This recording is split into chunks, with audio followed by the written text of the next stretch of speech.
Welcome to the Tech Egg. Don't get scrambled. Enjoy the video. In this video, I will show how to jump a 2014 Ford Fusion.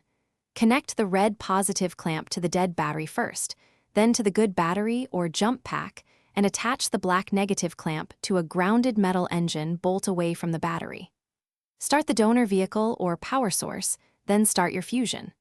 Once running, remove clamps in reverse order and let the car idle to recharge the battery. Approach with calm confidence and follow a clear order, positive to positive, negative to ground. Double-check that clamps are secure and not slipping on corrosion. If the donor car has a low idle, increase RPM slightly to help charging. After the Fusion starts, let both cars run for a few minutes to stabilize voltage.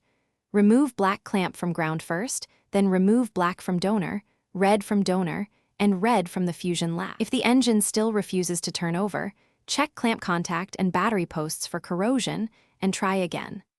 A persistent no start could mean a bad alternator or severely sulfated battery that won't accept charge. Consider a portable jump pack as a safer alternative to another vehicle.